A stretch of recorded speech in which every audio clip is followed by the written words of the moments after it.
नमस्कार बच्चों, कैसे हैं।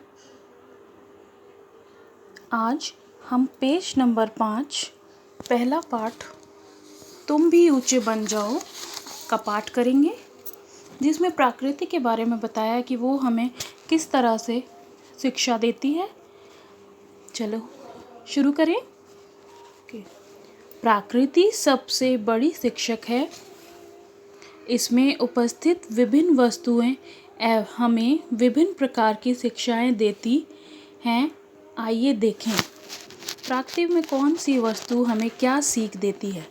प्रकृति क्या, नेचर, ठीक है, जो इस धरती पर हमको मिलती है। नेचर, प्रकृति हमको किस किस तरह से शिक्षा देती है, वो इस पाठ में कविता के द्वारा दिया गया है। चलिए अब पढ़ते हैं, ध्यान से देखें।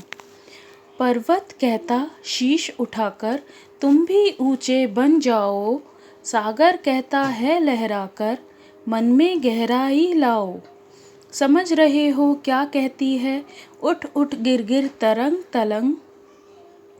भर लो अपने मन में मीठी मीठी मृदुल उमंग। पृथ्वी कहती धैर्य न छोड़ो, कितना ही हो सिर पर भार।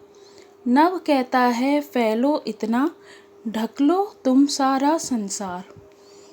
इसमें पर्वत क्या कह रहा है कि हमको हमेशा शीश उठाकर चलना चाहिए। जिस तरह से पर्वत हमेशा खड़ा रहता है, उस तरह से हमको भी ऊंचा बनना चाहिए। ऊंचा ये नहीं कि अकड़ नहीं, हमको दूसरों को कभी नीचा नहीं दिखाना चाहिए, ठीक है। फिर सागर कहता है लहराकर मन में गहराई लाओ।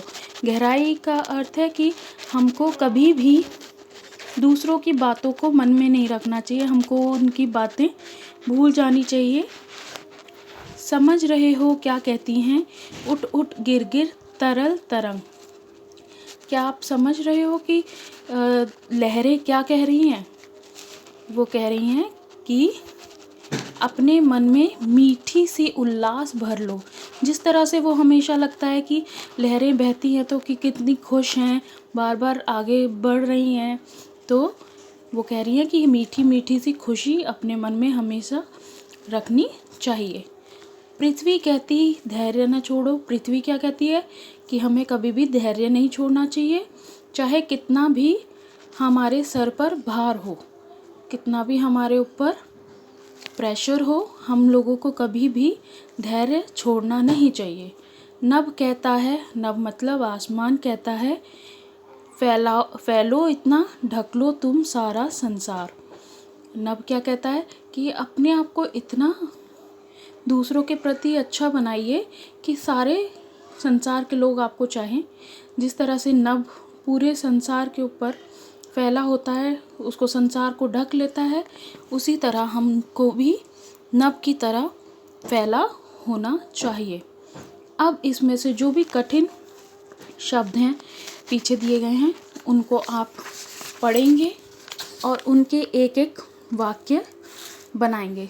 जैसे ये दिया हुआ है, सागर, सागर का मतलब समुद्र, तरल बहने वाली चीज़, ठीक है, पानी जिस तरह तरल कहते हैं ना। तरंग लहर, ठीक है। मृदुल कोमल सॉफ्ट। उमंग उल्लास खुशी। पृथ्वी धरती। धैर्य धीरज। भार वजन। नभ आसमान। संसार दुनिया। इनको आपको रफ कॉपी में लिखना है, याद करना है, और इनके एक एक वाक्य कॉपी में, रफ कॉपी में ही करने हैं, ठीक है बच्चों। अगली क्लास में हम अभ्यास करेंगे इस पाठ का। जब तक के लिए आप ये कविता पढ़ें और उसके कठिन शब्द और वाक्य बनाएं, ठीक है बच्चों। बाय बच्चों।